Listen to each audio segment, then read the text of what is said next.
Hello everyone, Rahul यार। आज मैं पटना के शिल्पी जैन केस के बारे में बात करने वाले हैं। बिहार की राजधानी पटना में एक ऐसी वाकया का अंजाम दिया गया था जिसकी सच्चाई जानकर आज भी आपके रोंगटे खड़े हो जाएंगे। जितना दर्दनाक वो घटना था, उससे दर्दनाक घटना के बाद पुलिस के रवैये थे। पोस्टमार्टम रिपोर्ट से पहले ही पुलिस ने खुद पोस्टमार्टम रिपोर्ट तैयार कर ली। इस केस में सबूत मिटाने का काम पुलिस ने खुद ही किया था। कथित तौर पे उस समय पटना पुलिस पीड़ित को न्याय दिलाने की वजह अपराधियों को बचाने में लगाई। इसका वजह ये था कि इस केस का क्राइम सस्पेक्ट कोई और नहीं बल्कि बिहार का पूर्व मुख्यमंत्री लालू यादव का साला और बिहार का तत्कालीन मुख्यमंत्री राबड़ी देवी का भाई साधु था। कहा जाता है कि उस समय साधु यादव खुद ही सरकार हुआ करते थे। इस वजह से पुलिस ने सारी सच्चाई को ही बदल दिया था। वैसे तो अदालत में शिल्पी गौतम केस को सुसाइड का नाम देकर दबा दिया गया, मगर दावों के मुताबिक इस केस की सच्चाई कुछ और ही थी। तो आखिर क्या है शिल्पी जैन केस की सारी सच्चाई, मैं आपको इस वीडियो में आगे डिटेल में बताऊंगा। मेरा यकीन मानिए, इस केस की सच्चाई जानकर आपकी रूह कांप उठेगी। सबसे पहले इस कहानी के लीड कैरेक्टर के बारे में बात करते हैं। इस कहानी के दो लीड कैरेक्टर शिल्पी जैन और गौतम सिंह। इस घटना के समय शिल्पी की उम्र 23 साल थी। शिल्पी पटना के एक बड़े बिजनेसमैन उज्जवल कुमार जैन की बेटी थी। 1999 के आसपास उज्जवल जैन पटना में एक बहुत बड़े रेडीमेड दुकान को चलाया करते थे। शिल्पी जैन बचपन से ही पढ़ाई में काफी तेज थी। पढ़ाई में तेज होने के साथ साथ वहाँ काफी सुंदर भी दिखती थी। इन्होंने घटना से कुछ समय पहले मिस पटना का भी खिताब जीता था। घटना के समय शिल्पी पटना वुमेन कॉलेज से अपनी ग्रेजुएशन कंप्लीट करने के बाद कंप्यूटर क्लास कर रही थी। इस कहानी का दूसरा लीड कैरेक्टर गौतम सिंह भी कोई मामूली इंसान नहीं था। गौतम सिंह के पिता डॉक्टर बीएन सिंह था, जो अपने पूरे परिवार के साथ लंदन में रहते थे। समय समय पे ये लंदन से पटना भी आते थे। डॉक्टर बीएन सिंह लालू प्रसाद के करीबियों में से एक थे। वो कैसे, आपको इस कहानी में आगे मालूम पड़ेगी। अब गौतम सिंह के पिता लालू प्रसाद यादव के करीब थे, तो गौतम सिंह को बिहार की राजनीति को करीब से समझने का मौका मिलता है और वो लंदन को छोड़कर पटना में ही रहकर राजनीतिक में अपना भविष्य बनाने की कोशिश में लग जाते हैं। 1999 के आसपास लालू यादव चारा घोटाला के आरोप में जेल में बंद थे, जबकि लालू यादव के पद पे बिहार की मुख्यमंत्री की सीट पे लालू यादव की पत्नी राबड़ी देवी बैठी थी। लालू यादव के गैर मौजूदगी में सत्ता चलाने में राबड़ी देवी का भाई यानी कि लालू यादव का साला साधु यादव काफी अहम भूमिका निभा रहे थे। उस दौर के लोग तो यहाँ तक कहते हैं कि उस समय साधु यादव एमएलसी विधायक थे, मगर वास्तव में उस समय साधु यादव ही बिहार का सरकार हुआ करते थे। बड़े से बड़े अधिकारी साधु यादव के आगे पीछे घूमते थे, क्योंकि गौतम सिंह और लालू प्रसाद की आपसी जान पहचान काफी पुराना थी। इसलिए गौतम सिंह को राजनीतिक में जगह बनाने के लिए ज्यादा परेशानियों का सामना नहीं करना पड़ता है और बहुत जल्द उसकी जान पहचान साधु यादव से हो जाती है। साधु यादव की करीबी होने की वजह से गौतम सिंह को तेजी से पार्टी में एक नई पहचान मिलती है। गौतम सिंह साधु यादव के साथ मिलकर पटना के मशहूर फ्रीजर रोड में सिल्वर ऑफ नाम का एक रेस्टोरेंट भी शुरू करते हैं, यानी कि साधु यादव और गौतम सिंह दोनों बिजनेस पार्टनर भी बन जाते हैं। शिल्पी जैन और गौतम सिंह दोनों पटना के थे और दोनों का संबंध एक बड़े परिवार से था। एक दिन शिल्पी की मुलाकात गौतम से होती है। पहले ही मुलाकात में दोनों एक दूसरे के काफी अच्छे दोस्त बन जाते हैं। देखते ही देखते दोनों की दोस्ती प्यार में बदल जाती है। दोनों एक दूसरे को दिलो जान से भी ज्यादा चाहने लगते हैं और एक साथ रहने का भी फैसला कर लेते हैं, मगर दोनों का ये ख्वाब अधूरा रह जाता है, क्योंकि 3 जुलाई 1999 को रात के समय शिल्पी जैन और गौतम सिंह की लाश गांधी मैदान थाने के अंतर्गत आने वाले एमएलए क्वार्टर के बंगला नंबर 12 के गैरेज में मौजूद मारुति जैन कार के अंदर मिलती है। दो बड़े घर से आने वाले लड़का लड़की की मौत से पूरे पटना में सनसनी मच जाती है। हर कोई ये जानने के लिए बेचैन सा हो जाता है कि आखिर इन दोनों की हालत किसने की। जितना मुंह उतनी तरह की बातें सुनने को मिलती है। सच्चाई क्या थी कोई नहीं जानता था उस समय, क्या अब भी इसके पीछे की सच्चाई कोई नहीं जानता, क्योंकि दोनों की लाश मिलने के बाद पटना पुलिस तुरंत बिना किसी पोस्टमार्टम करवाए ये बता दिया था कि दोनों ने सुसाइड किया है। क्या सच में ऐसा ही था? शायद नहीं, क्योंकि पुलिस की थ्योरी के मुताबिक एक अलग ही चर्चा चल रही थी। इस चर्चे के मुताबिक 2 जुलाई 1999 को रोज की तरह शिल्पी जैन अपने कंप्यूटर क्लास जाने के लिए सुबह सुबह अपने घर से निकलती है। घर से निकलते समय शिल्पी जैन ने एक सफेद कलर की कुर्ती पहनी थी। घर से निकलने के बाद शिल्पी जैन एक रिक्शे में बैठती है और अपने कंप्यूटर क्लास की तरफ निकल जाती है। अभी शिल्पी जैन का रिक्शा कुछ ही दूर आगे गया था, तभी एक लड़का अपनी कार रिक्शे के आगे रुकता है और शिल्पी से पूछता है कि तुम कहाँ जा रही हो। उस लड़के को देखकर शिल्पी जैन कहती है कि मैं अपने कंप्यूटर क्लास जा रही हूँ। जवाब में वो लड़का कहता है कि मैं भी उसी तरफ जा रहा हूँ, अगर तुम चाहो तो मेरे इस गाड़ी में बैठ सकती हो, मैं तुम्हें वहाँ तक ड्रॉप कर दूंगा। कथित तौर पे ये लड़का कोई और नहीं गौतम सिंह का करीबी दोस्त था, जिसे शिल्पी जैन पहले से ही काफी अच्छे तरह से जानती थी। अब लड़का गौतम के जान पहचान का था और शिल्पी से पहले भी काफी बार मिल चुका था, इसलिए शिल्पी रिक्शे वाले को किराया देकर रिक्शे से उतर जाती है और इस लड़के के कार में आकर बैठ जाती है। कार कुछ समय तक शिल्पी जैन के कंप्यूटर क्लास की तरफ चलता है, मगर थोड़ी दूर और आगे जाने के बाद वो लड़का कार को किसी दूसरे रूट की तरफ मोड़ देता है। कार जब दूसरे रास्ते पे मुड़ती है तो शिल्पी जैन उस लड़के से पूछती है कि इधर तुम मुझे कहाँ ले जा रहे हो। जवाब में लड़का कहता है कि हम अभी फुलवारी शरीफ की तरफ जाएंगे, जहाँ बाल्मी गेस्ट हाउस में गौतम सिंह रुका हुआ है। वो तुमसे इसी समय मिलना चाहता है। जो लोग इस बारे में नहीं जानते हैं मैं उन्हें क्लियर कर देता हूँ। फुलवारी शरीफ पटना से जुड़ा हुआ एक शहर है। वैसे तो आज फुलवारी शरीफ आबादी से पूरी तरह भरा पड़ा है, मगर 19 के आसपास फुलवारी शरीफ काफी वीरान पड़ा था। गाड़ी को दूसरे रास्ते पे मोड़ते हुए देख शिल्पी जैन पहले तो घबराती है, मगर जब उसे मालूम पड़ता है कि गेस्ट हाउस पे गौतम सिंह मेरा इंतजार कर रहा है, शिल्पी बड़े आराम से उस लड़के के साथ वहां जाती है। बल्कि सच्चाई तो ये थी उस गेस्ट हाउस पे गौतम सिंह मौजूद ही नहीं था।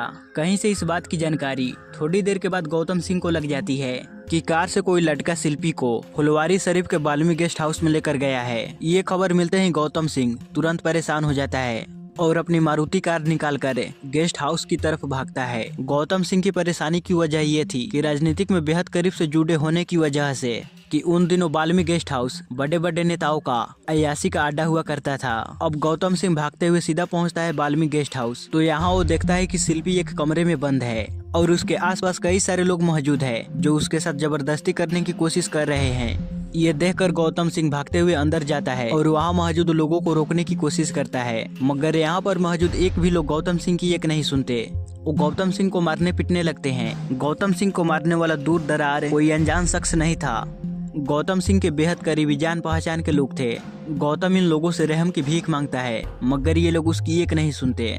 गौतम सिंह के अच्छे से पिटाई करने के बाद शिल्पी जैन के साथ बड़ी बेरहमी से दरिंदगी का अंजाम देते हैं। शिल्पी जैन के साथ दरिंदगी का अंजाम देने के बाद वहां मौजूद लोग गौतम सिंह और शिल्पी जैन का गला दबाकर हत्या कर देते हैं और फिर इन दोनों की लाश गौतम सिंह के गाड़ी में ही डाल देते हैं। फिर कार रातों रात गांधी मैदान के पास एमएलए गैरेज में लाकर खड़ा कर देते हैं। इधर शाम के वक्त तक शिल्पी जब घर नहीं आती है तो उसके परिवार वाले शिल्पी के रिश्तेदारों और दोस्तों के पास कॉल करना शुरू करते हैं। शिल्पी की खोज करने के लिए आदमी भी लगाए जाते हैं, मगर शिल्पी का कहीं से भी आता पता नहीं चलता। यहाँ तक कि देर रात हो जाती है, शिल्पी अपने घर नहीं आती। थक हार कर शिल्पी के पिता स्थानीय थाना में जाकर अपनी बेटी के गायब होने का कंप्लेन लिखवा देते हैं। कुछ ही समय के बाद खबर आती है कि गौतम सिंह भी गायब है। इसी के बाद इनकी तलाश शुरू होती है। दिन भर खोजबीन होती है, मगर कहीं से भी पता नहीं चलता कि आखिर ये दिनों कहाँ गायब हुए। इस खोजबीन में कई घंटे बीत जाते हैं। तभी 3 जुलाई 1999 की रात के 9 बजे के आसपास अचानक से पुलिस की एक टीम गांधी मैदान थाने के अंतर्गत आने वाले एमएलए क्वार्टर के बंगला नंबर 12 के पास पहुंचती है। गैरेज को जब खोलती है तो गैरेज के अंदर वहीं गौतम सिंह के सफेद मारुति कार खड़ी थी। कार की जब तलाशी की जाती है तो मालूम पड़ता है कि कार के अंदर शिल्पी जैन और गौतम सिंह की लाश पड़ी है। पुलिस के वहां पहुंचने के कुछ ही देर बाद लालू यादव का साला साधु यादव अपने समर्थकों के साथ वहां पहुंच जाता है। यहाँ वो हंगामा करने लगते हैं। इस बात का जवाब अभी तक नहीं मिला कि साधु यादव को किसने जानकारी दी कि पुलिस को गैरेज से कार मिली है, और फिर साधु यादव यहाँ आकर हंगामा क्यों खड़ा कर रहे थे। इस बात का खुलासा आज तक भी नहीं हुआ कि आखिर किसने पुलिस को खबर दी कि गैरेज के अंदर कार है और इस कार में शिल्पी और गौतम की लाश पड़ी है। खैर, अब घर से तो शिल्पी सफेद कलर की कुर्ती पहनकर निकली थी, मगर जब उसकी लाश मिली थी तो कपड़े के नाम पे उसके शरीर पे सिर्फ गौतम के टी शर्ट थे, जबकि गौतम पूरी तरह नग्न अवस्था में था। करीब से लाश को देखने वाले लोगों के मुताबिक उन्हें देखकर ऐसा लग रहा था कि इन दोनों को बहुत ही बेरहमी से मारा गया है। शिल्पी के शरीर पे जूते से पिटाई का भी निशान था। साधु यादव के समर्थकों के हंगामों के बीच पुलिस तुरंत इन दोनों की लाश को कब्जे में लेते हुए पोस्टमार्टम के लिए BMCH भेज देती है, जबकि रूल के मुताबिक तो ये होना चाहिए था कि पुलिस वाला तुरंत कार के अंदर के सबूत को इकट्ठा करे या तो उसे क्रेन की मदद से कार को खींचकर खुद पुलिस स्टेशन ले जाए।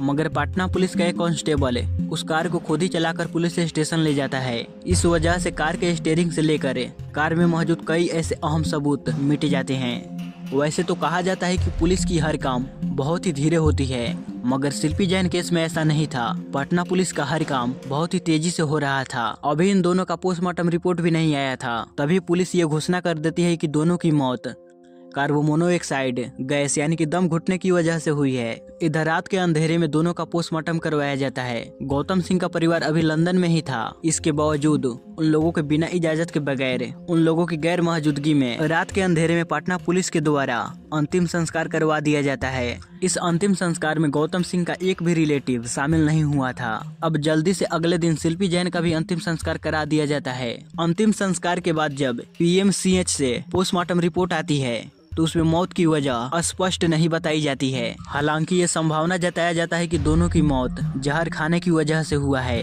और पटना पुलिस भी अपने पिछले बयान से पलटते हुए दावा करती है कि दोनों की मौत जहर खाने की वजह से हुआ है। अब पटना पुलिस का दावा एक तरफ था, दूसरी तरफ लोगों के बीच चर्चा ये चल रही थी कि पहले शिल्पी जैन के साथ दुष्कर्म किए गए और फिर इन दोनों की हत्या की गई। पटना पुलिस की रवैये की वजह से लोगों का गुस्सा बढ़ने लगता है।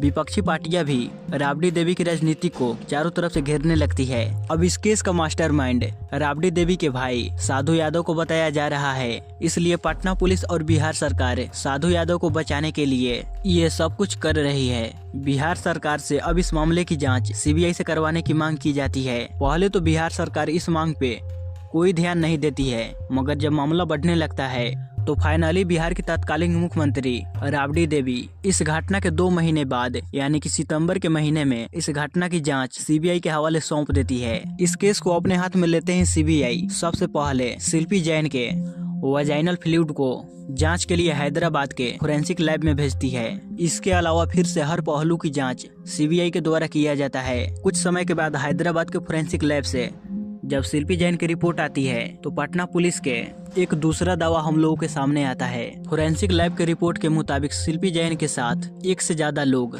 उसके साथ बलात्कार किए थे, क्योंकि वजाइनल फ्लूइड में 1 से ज्यादा लोगों के स्यूमन मिले हुए थे। इस रिपोर्ट के आने के बाद सीबीआई इस केस के सस्पेक्ट साधु यादव की डीएनए की मांग करती है। डीएनए रिपोर्ट से बिल्कुल साफ हो सकता था कि शिल्पी जैन के अंदर पाए गए सीमन किसके थे। साधु यादव से उसका ब्लड सैंपल मांगा जाता है, मगर वो डीएनए जांच से बिल्कुल इनकार कर देता है। कमाल की बात तो यहाँ पर ये थी कि सीबीआई आगे तक इस मामले में जांच के लिए कानूनी मदद भी नहीं लेती। अगर सीबीआई चाहती तो अदालत में जाकर साधु यादव को डीएनए सैंपल देने के लिए मजबूर भी कर सकती थी, मगर सीबीआई ऐसा कुछ नहीं करती है और फाइनली 2003 में इस मामले में एक क्लोजर रिपोर्ट पेश करती है, जिसमें सीबीआई द्वारा जांच किए गए रिपोर्ट में कहा जाता है कि हमें कुछ भी संदेह करने वाली चीजें नहीं मिली है, बल्कि जांच से ये बिल्कुल क्लियर है कि शिल्पी जैन और गौतम सिंह दोनों ने जहर खाकर ही आत्महत्या की है। अब 4 साल की जांच के बाद सीबीआई ने वही रिपोर्ट पेश किया जो लाश मिलते ही पटना पुलिस ने बिना पोस्टमार्टम के बनाई थी। अब इसके बाद सवाल उठने लगता है कि अगर दोनों ने सुसाइड किया है तो हैदराबाद के फोरेंसिक लैब के मुताबिक शिल्पी के शरीर पे 1 से ज्यादा व्यक्ति का सीमन का सैंपल मिला है, उसका क्या मतलब है। तो इस पे सीबीआई की बेहद ही हैरान कर देने वाली दलीलें सामने आती है कि असल में वो सीमन नहीं बल्कि पसीना था। इस तरह से पहले पुलिस ने और फिर सीबीआई ने इस पूरे मामले को आत्महत्या का रूप दे दिया और इस केस की जांच यहीं पे बंद कर दी गई। शिल्पी जैन के घर वालों ने सीबीआई की इस जांच को खारिज कर दिया, कहा कि सीबीआई ने दबाव में आकर गलत रिपोर्ट पेश की है, मेरी बेटी की हत्या हुई है। आप लोगों ने शायद आज से पहले ऐसी बातें कभी नहीं सुनी होगी, मगर कुछ दावों के मुताबिक डॉक्टर के पिता बीएन सिंह तथा लालू यादव का काफी करीबी रिश्ता था। आरोप तो यहाँ तक लगाए जाते हैं कि लालू यादव का चारा घोटाला का पैसा हवाला के जरिए स्विस बैंक तक पहुँचाने में बीएन सिंह की भूमिका काफी अधिक थी। लालू परिवार के इतने करीब रहने के बावजूद भी बीएन सिंह की बेटे की जब रहस्यमय तरीके से मौत हो गई तो उन्होंने एक बार भी न्याय के लिए आवाज नहीं उठाई। कम से कम मीडिया में, न्यूज़पेपर में ऐसी एक भी रिपोर्ट नहीं मिली। ये बातें सामने आई हो कि गौतम के परिवार से न्याय के लिए मांग की हो। दूसरी तरफ शिल्पी जैन के परिवार वाले फिर से इस केस की जांच के लिए मांग करते रहे, यहाँ तक कि 2006 में शिल्पी जैन का भाई प्रशांत जैन इस मामले की फिर से जांच करने के लिए सुप्रीम कोर्ट तक जाने की तैयारी करने लगा। वहाँ अभी अपनी तैयारी में लगा ही था, तभी अचानक से 6 जनवरी 2006 को जब वो मार्केट जाकर वापस अपने घर के अंदर आने ही वाला था, तभी उसका कोई अपहरण कर लिया। हालांकि अपहरण के 2 दिन बाद जिसने अपहरण किया था वो हाजीपुर और पटना के बीच जोड़ने वाले महात्मा गांधी सेतु पे उसे छोड़ दिया। वो सही सलामत अपने घर चले आए, मगर इसके बाद वो इस केस की दोबारा जांच करने की कभी भी मांग नहीं की। और इस तरह से शिल्पी जैन और गौतम सिंह की मौत एक रहस्य बनकर रह गई। और जो भी क्राइम सस्पेक्ट थे वो आज अपनी चैन की जिंदगी जी रहे हैं। भले ही सीबीआई और पुलिस ने इस केस को आत्महत्या का केस बता दिया, मगर आज तक पुलिस वाले कुछ सवालों के जवाब नहीं दे पाए कि अगर दोनों ने आत्महत्या ही की तो कपड़े उतार कर क्यों आत्महत्या की। अगर दोनों ने आत्महत्या ही की तो शिल्पी जैन के शरीर पे जूतों के निशान क्यों आए। जब साधु यादव ने डीएनए सैंपल देने से मना कर दिया तो सीबीआई ने आगे कानूनी मदद क्यों नहीं मांगी। आखिर पुलिस को कैसे मालूम पड़ा कि गैरेज के अंदर कार है और कार में 2 लाशें हैं। और आखिर ये खबर साधु यादव तक कैसे गई। पुलिस पोस्टमार्टम करने में इतनी जल्दबाजी क्यों की। गौतम सिंह का अंतिम संस्कार इतना जल्दी क्यों किया गया। ऐसा नहीं है कि सिर्फ पुलिस वालों के ऊपर ही लापरवाही का इल्जाम लगा। सीबीआई के जांच के दौरान भी उनके ऊपर इल्जाम लगाया गया कि कई अहम सबूत सीबीआई जानबूझकर भी नजरअंदाज किए। इस तरह के कई ऐसे सवाल हैं जिसका जवाब नहीं पुलिस दे पाई और नहीं सीबीआई। और बिना जवाबों के ये केस अदालत के फाइलों में सुसाइड बनकर रह गया। गाइस, इस पूरे केस पे आप लोगों की क्या राय है कमेंट सेक्शन में जरूर बताइएगा। अगर आपको मेरी ये मेहनत पसंद आई हो तो वीडियो को लाइक कर शेयर जरूर कीजिएगा। मिलते हैं अगली कहानी के साथ अगली वीडियो में।